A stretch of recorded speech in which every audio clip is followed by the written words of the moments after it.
nitakutumia mwenyewe ili ukiwa ukisahau kitu wewe unairudia, sababu I have realized nimesahau sana. Okay. Hiyo finally zima mic, alafu ukiwa kupata swali utakuwa unawasha, maana hivyo viwanda vyako huko. Okay, sawa. Forward. Kwa EURJPY. Kwa hiyo I will guide you through step by step the way I make my analysis mpaka kufikia conclusion ya kuweza kuwa entry. Kwa hiyo the first step that I used to do ni kufanya top down analysis, kwa maana kwamba first I will have to check the structures au principle level gani katika time frames kubwa, kwa maana kwamba kuanzia monthly time frame mpaka kwenye weekly time frame. Okay, kwa maana kwamba nikiwa naangalia kwenye monthly time frame, I love to analyze. So I love ni kwamba analysis ninavyoifanya ni kwamba I will analyze 5 years back. Okay, nitatumia miaka 5 nyuma, kwa maana kwamba I will take my horizontal line, sawa, place it to 2015, but I think ni kama mita hii hapa, so which means I will only be concerned with this area. Okay, and if I'm concerned about this area, kwa maana kwamba I will analyze only this area. I will not sitoanza kuanalyze miaka 20 nyuma, something that has already happened. So there is a great advantage of kuweza identify the most liquidity areas kwenye monthly time frame, lakini for us ambao we are not swing traders, ni kwamba we are supposed to understand what's going on katika miaka ya sasa hivi, yani the current decade. Unaona? Kwa hiyo nikishaweka hii vertical and horizontal line, this vertical line kwenye nipunguze ukubwa wake.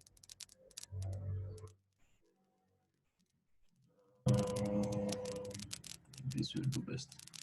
Okay, this is January 2015. Kwa hiyo kwamba I will look at the structure and possible rejection levels, kwa maana kwamba first nitaanza mark the opening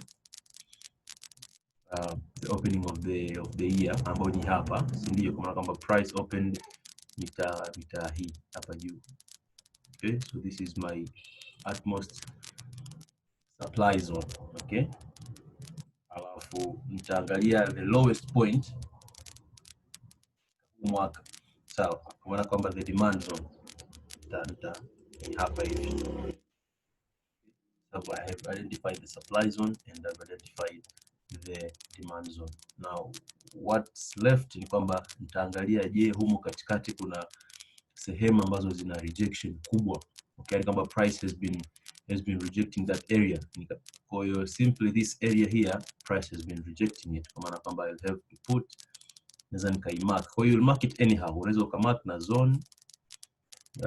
Perhaps I will use this one, labda ukamark na zone kwamba this area here in a massive rejection, so this area here. Au unaweza usimark hivyo ukachukua tu a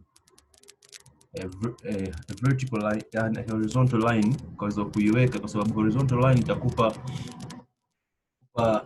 advantage ya kwamba price ita move, hii line itaenda mpaka katika future.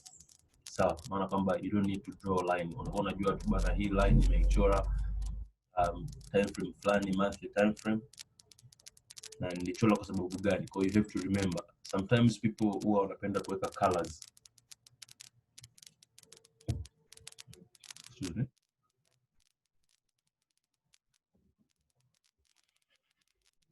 So people put colors in this line, so kwamba najua nikiweka yellow line, labda yellow ni opening of the year 2015, alafu labda nikiweka blue anajua ni demand zone 2015, labda nikaweka red akajua ni rangi gani. Lakini if you're smart enough unaweka rangi moja tu, no problem. Kwa hiyo first to identify the opening of the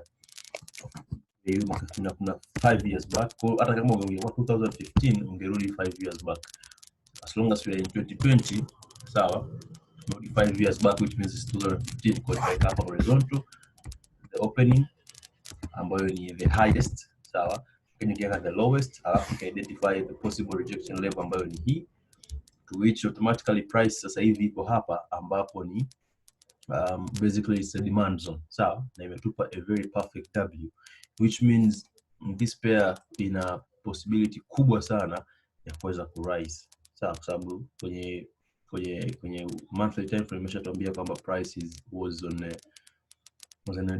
demand level, sawa, kwa sababu demand level is the level where price is very low, okay, na ikiwa low, which means people will start buying that particular currency or that particular pair kwa sababu ipo katika its lowest peak, okay. So kama ipo katika its lowest peak, people buy, price rises, kwa sababu demand, when price is in the demand zone, it attracts people to buy, and when people buy, position zikawa nyingi, price rises.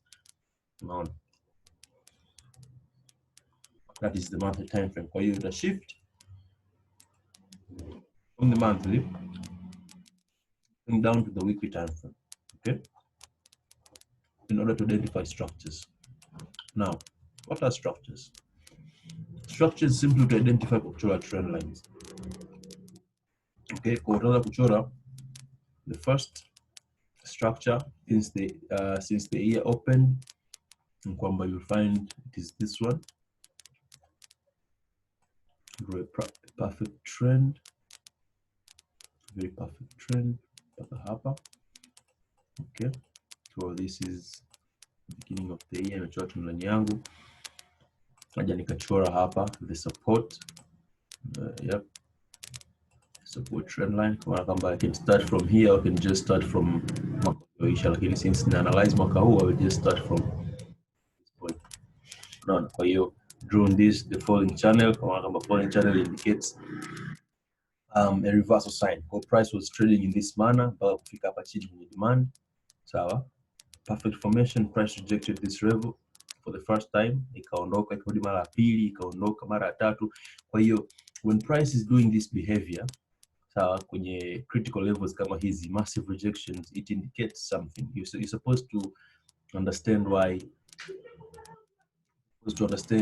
why candle is rejecting that price level. So zikiwa zina reject your level, what is it communicating? Je, ina reject juu au ina reject kwa chini? So if price was dropping and it's rejecting the upper side of the demand zone, ina maana kwamba hapa kuna rejection. The only way to sell this ni mpaka angevunja hii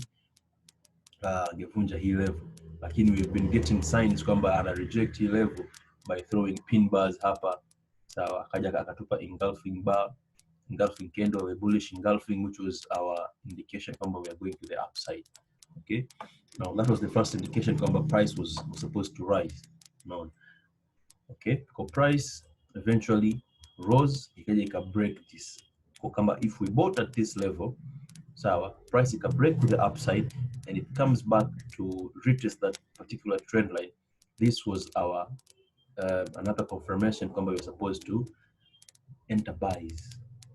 So we broke the trend line, came back to retest, kwa hiyo we are entering long orders. So our first take profit could be right at this particular area, kwa sababu hii area pia tulimark ni a very strong area of rejection. Hii level hapa ambayo tulimark kwenye monthly, okay. Kwa hiyo price rejected that particular area and price came back down to this particular demand liquidity zone.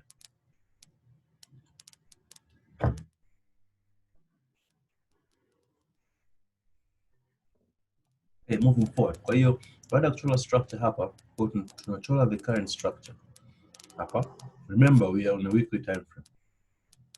Kwa tutachora another structure.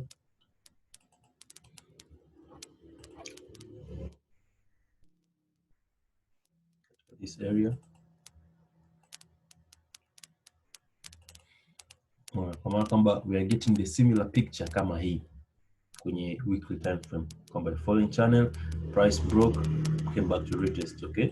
Price ikaenda juu, sawa, itengeneza a rising wedge, ikaenda kwenye mid supply zone, price ika drop, sawa, na wakati ime drop pia ikatengeneza the same type of structure ambayo ni falling wedge. Now what does falling wedge means? Alafu tupo kwenye demand zone, kwa maana kwamba falling wedge means is a reversal pattern, sawa, kwamba it indicates kwamba price has to reverse to go back up.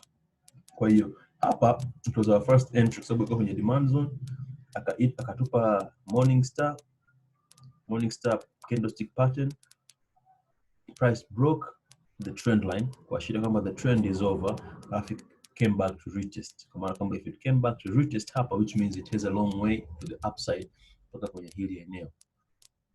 No, that is EURJPY. It has a long side mpaka hapa. Kwa maana kama tukishafahamu kwamba it has a long way to the upside, which means it is safe for us to buy this pair than to sell. We're not supposed to trade against the trend.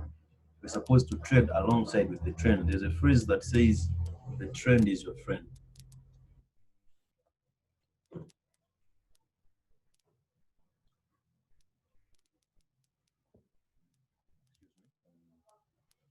Yes, I'm doing this while having breakfast. Kwa hiyo after it reaches hapa, price is in a mission kwenda kuja mpaka kwenye hii level. That is where we anticipate our price to go. Lakini humu katikati pia kuna take profits, kwa maana kwamba this level can be your first take profit hapa, this can be our second take profit, and this can be our last take profit. These levels, let me just mark them. This level, the first level ni hii, second level ni hii, third level ni hapa kwenye green line. Kwa maana kwamba when price reaches here, you may take your profits. Breaks retest, you buy, you go up to the upside, you buy, you finish your trend. So maana ya kwamba these levels ndipo ambapo huwa tuna scale in. Kwamba scaling in means you're supposed to have a reason to scale in. Maana kwamba if it broke this trend line and came back to retest, kwamba tumebuy, ndio we bought here, price imeenda retest, tumebuy tena, price itaenda, we are not adding positions huko katikati.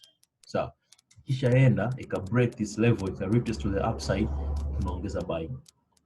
So we go to the upside, like break, tunaongeza order. Kwa kifika hapa tunafunga hizo position zote and we are out. So because our target is right here, the 90% rule says we're supposed to end katika hii sehemu hapa. So okay, kwa hiyo that is EURJPY kwenye weekly.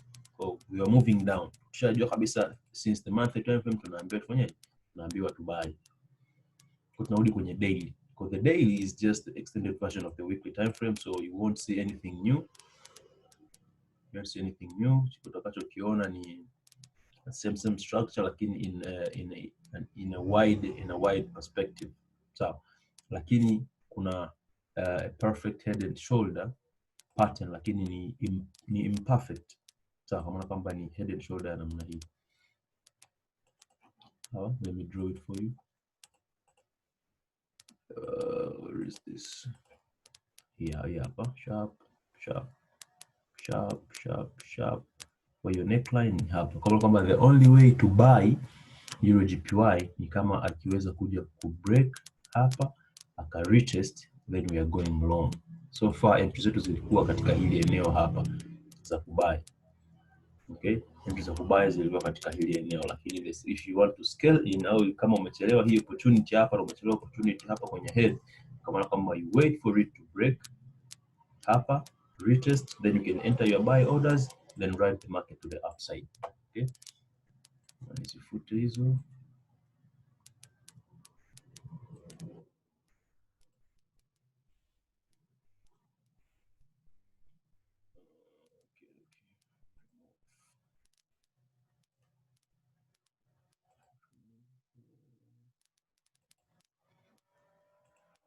Okay, I think I should remove zote.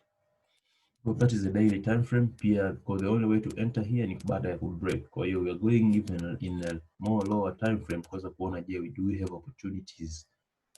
Okay, we have opportunities, kwa kwamba we will have to continue drawing the trend lines tuone kama kuna sehemu ambazo tukapata entries. If not, you can just wait for a perfect moment. So katika what is this, 4 hours inaonyesha kwamba there is a sign for this pair to drop muda mfupi, kwa maana kwamba it has to drop, let's say mpaka hapa at this area here at the support line, the support trend line.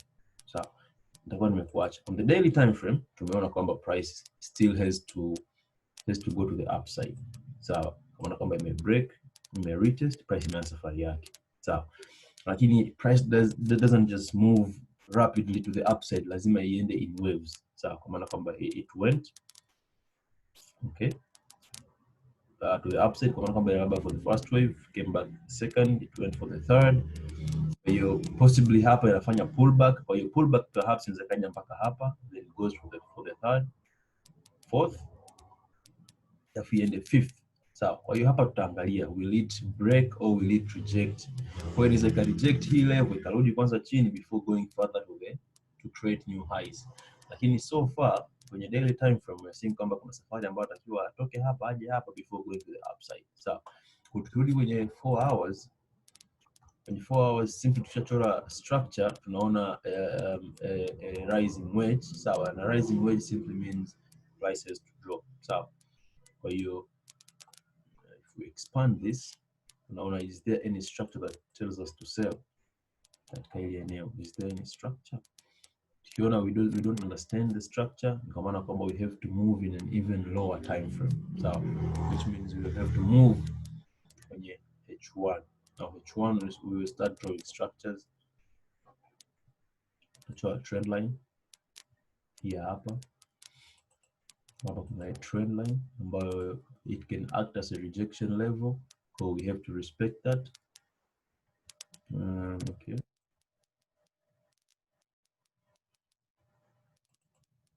See, kwa hiyo hapa pia kuna this smaller structure, so these are patterns within patterns. So in order for us to sell EURJPY, kwa maana kwamba nitamsubiria break aje retest nishuke naye mpaka hapa, perhaps anaweza ka reject katika hili eneo kwenye hii trend line akarudi juu hapa before going down. Kwa all scenarios are possible. All scenarios are possible. All we want to do ni wait for a perfect confirmation tuweze kujua if we are buying or we are selling it. No, kwa sababu kama ki reject hapa, which means we are going long, sababu this is a very supportive trend line. Lakini kama ki break up at a retest ni kwa maana kama we are going short hapa. Kwa hiyo people get into risks, sawa,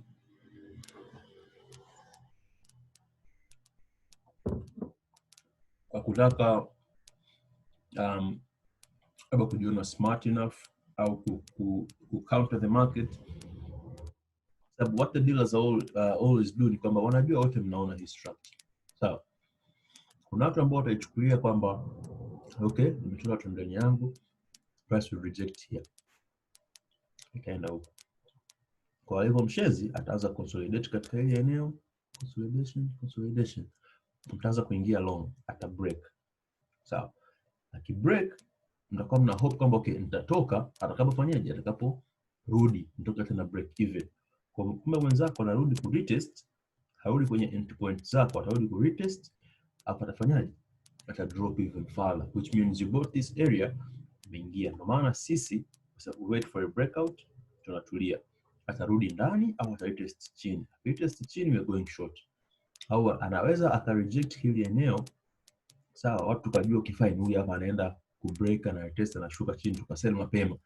We are not patient enough kuja kusubiri retest.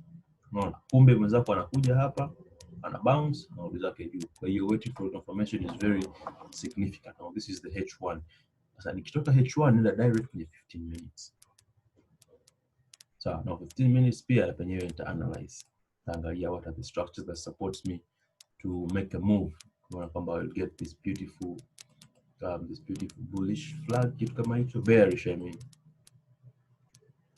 This beautiful bearish flag which indicates kwamba prices to drop, kwa maana kwamba I have two options, sawa. Sababu this is a bearish flag, nimepata reason kwenye 15 minutes H1, sipata reason ya kusell, lakini 15 minutes nimepata reason ya kusell katika ile eneo, sawa. Lakini to be careful enough, hapa pia chini na trend line, kwa maana kwamba ninaweza nikaingia hapa, sawa, nikatoka hapa day trading, au nikasubiri aje break ile eneo hapa, sawa, na hiyo ta consolidate, afu nitafanyaje, nita move 9 to the downside. Okay, what is the 15 minutes? Kwa hiyo that is how I do my analysis, kuanzia kwenye monthly mpaka kwenye 15 minutes using price action. So your price action is the king, and is the simplest way to analyze the market. Lakini everybody has his approach using the price action. So kila mtu anaweza ka analyze kama mimi, okay, na watu wengine wataangalia pattern peke yake, nitaangalia structures, sababu structures and patterns are quite different. Patterns zipo fixed, lakini structures they can be rough, lakini they give you a clear picture on what to do next on the markets. So kwa hiyo ukienda kwa let's say about analyzing the market using the market maker method, ni kwa maana kwamba you understand kwamba this is a peak formation high hapa. This is the peak formation high and M formation. We go to our first push. Now we're having a consolidation. We'll get our second push. So perhaps we'll have a consolidation and we'll have our third push. So using the market maker method. So lakini huko katikati pia kuna resets, kuna vitu vingi pia. Kwa hiyo let's just anticipate kwamba EURJPY it has, I remember we sold last week katika peak hapa kwenye M tukatoka. Sawa, sasa hivi tena price consolidated na nini mpaka hapa, we could enter short, still in short hapa, go drive the market to the downside, wait for consolidation. Sawa, level 2 consolidation to drop the price, alafu kuchindo tupata another peak, tuanze kupata pushes zingine kwenda juu au tupate reset tuendelee kwenda chini. Okay, lakini so far we have reasons kuanzia kwenye monthly, weekly tumeona reasons to buy, which means we have to go long, which means hii safari yake perhaps mimi na anticipate mpaka hapo, alafu twende juu. Kwa hiyo that is how you get your confirmations and entry levels and directional bias. For you can ask me anything.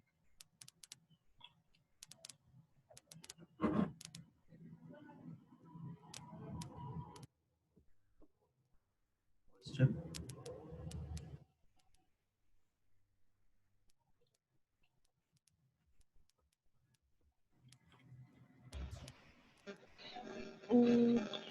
Na umeshamaliza kufanya your structures,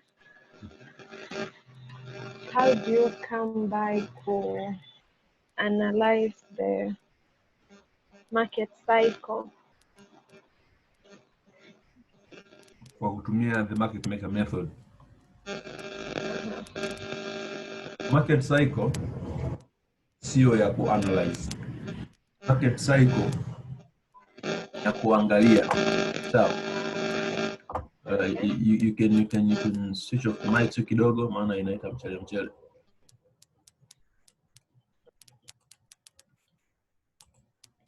Kama uli you watched my videos on the market cycle, sawa, I simply did this. Like okay, let's say this is Monday.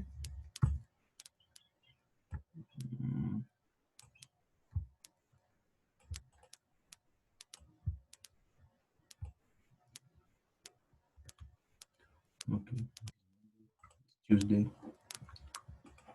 This is Wednesday. This is Friday. 1, 2, 3, 4, 5. Now the market cycle can be this way. When Monday begins, okay, but price in a consolidate. Sindio. Price in a consolidate on the New York, on the Asian session. Now price inachokifanya ni kwamba ita break to the upside. Sawa, inaweza ika break to the upside kuweza kutrap breakout traders. Okay, kwa maana kwamba people will start entering buy orders. Sawa, waki-enter buy orders watakuwa stop hunted. Sawa, kama kwamba dealer atakuja atahit the stops huku chini. Na akija huku chini pia kuna watu ambao wamechelewa hii break to the upside, watajua okay, oh this was the fake move, now this is the real trend. watu wengine watasell. Sawa. Kumbe the first move ilikuwa ni the right move, lakini ilikuwa ni inducive move, kama kwamba alikuwa na induce buyers aweze kuwapiga kwanza wasiingie. Sawa. Ana hit to the downside, watu wafikiri this is the real trend, kwa maana kwamba these buyers kama wameka stop loss zao maeneo haya, kwa maana kwamba they are already out, umetolewa. Utafikiria maybe okay fine, the trend is short, wataanza kusell na wengine breakout hizo wataanza kusell. Okay, now price gives you a perfect Mona Lisa, I mean W formation, goes up and the day into consolidation.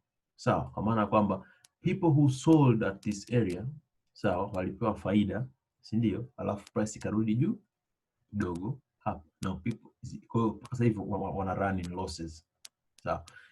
Na kama they running into losses, wana hope kwamba okay fine, the trend is downside. Hapa tu price imefanya pullback, kesho itafanyaje? Kesho ita drop. Now what the dealer does, if people have already sold, wameshabadilisha bias zao, wamesell, Tuesday, normally the dealer doesn't give you a stop hunt. So normally Tuesday huwa ni straight away trades nyingi huwa zinafanyika, maana kwamba utaona price consolidating, afu asubuhi inafika, I mean now the opening of London or the opening of Frankfurt session, price just moves away from your direction, moves away from the peak kwa speedi kubwa sana. Sawa. Kwa watu ambao walikuwa wamesell hapa, they are still in trouble. Now what the dealer does, anachokifanya ni kwamba hataki wewe uweze kutoka kwenye hii trade ya sell, uweze kuhope kwamba price will drop. Okay, kwa hiyo if you are let's say if you're dumb enough, you'll fall into these traps. Mtu utaanza kuhold the loss hoping kwamba atarudi, na kuna wengine watacut loss, sawa, au wanaweza hawacut loss, wataka waingie selling zingine huko juu. Okay, kwa hiyo wataingia selling nyingine juu, price itashuka chini, ending the day into consolidation. Sawa.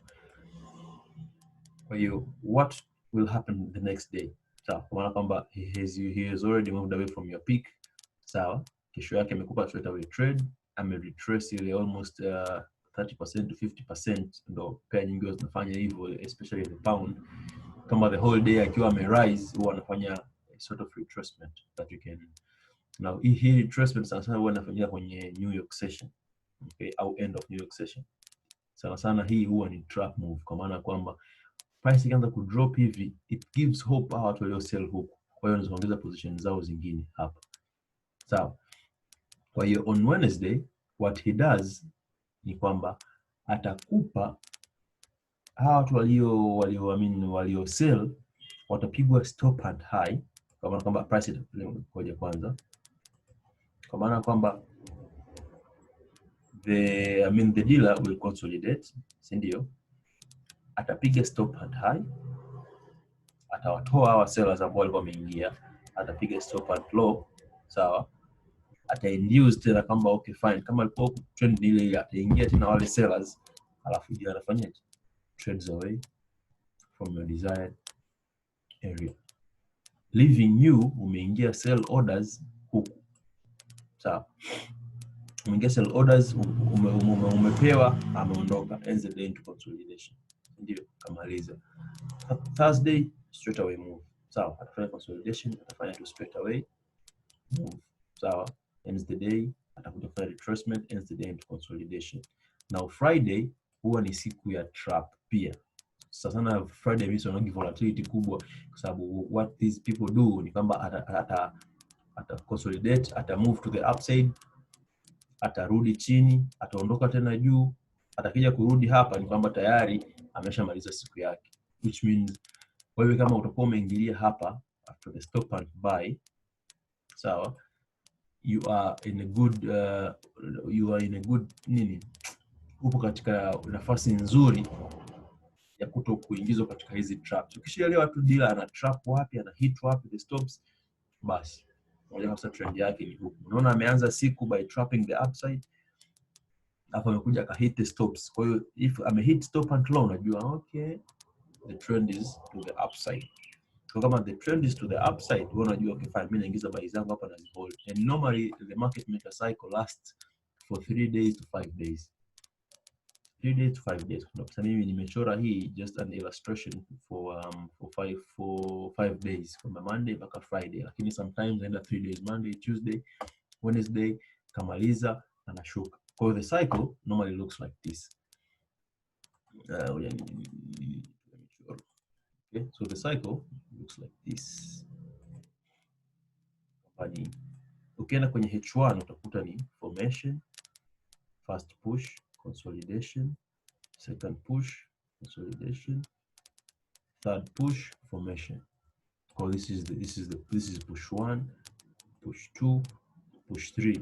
So normally you'll find these kwenye 15 minutes zipo sawa, intraday pushes, na pia kwenye H1 pia zipo ambazo tunaziita the market maker levels sawa, tunaziita the market maker levels. Kwa hiyo it is very advantageous kuweza kuelewa in what level you are. Kaona kwamba wewe kama umetrade hapa from the peak formation, price rose imekuja mpaka katika ile eneo ina consolidate namna hii, alafu umepewa ID50 EMA 50, kuna tu ime cross sawa, ime cross akarudi katika ile eneo akaitap akashuka tu kidogo, alafu kashangaa afanyaje, amenyanyuka, alafu unasema ID50 was violated. ID50 ni ya uongo. No, trade the ID50 alongside with the dealer's trend. Huwezi kupata ID50 hapa wakati ni level 1 rise au level 2 rise, mtu ukasell wakati unajua kabisa this is lazima iende the second push, consolidate, akupe the third push, na unajua kupa peak formation, afanyaje, aanze safari zingine. Kwa hiyo it looks like a WVVM, that's how we call it sawa. Na ikiwa inashuka huwa ni MAAW.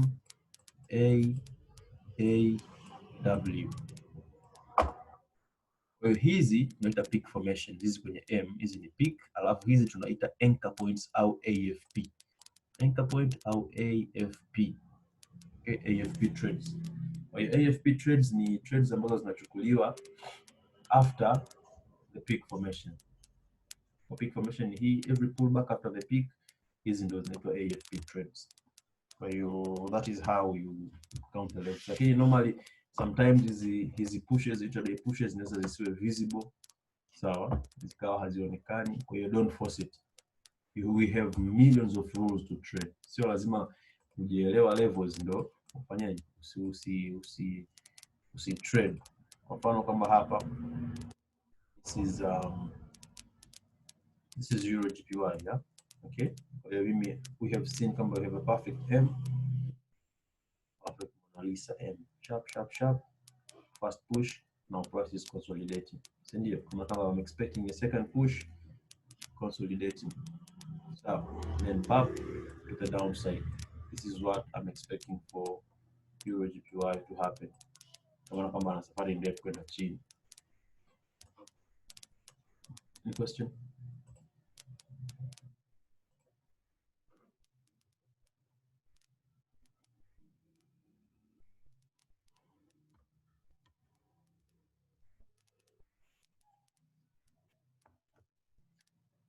Questions, please. No questions. No questions. Umenielewa? Yeah, nakuelewa. I think I need to work on kufanya the structures kuzichora.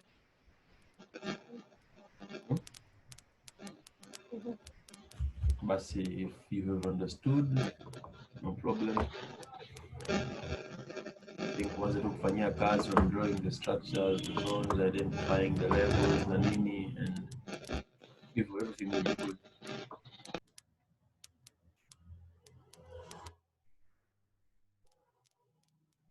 Kama hamna maswali ya zaidi, I think I'm going to end the session. Kama kuna maswali mengine ambayo tutaka kuniuliza inbox. Afu jioni nita upload video, then I will share video. Okay, shukrani. Okay.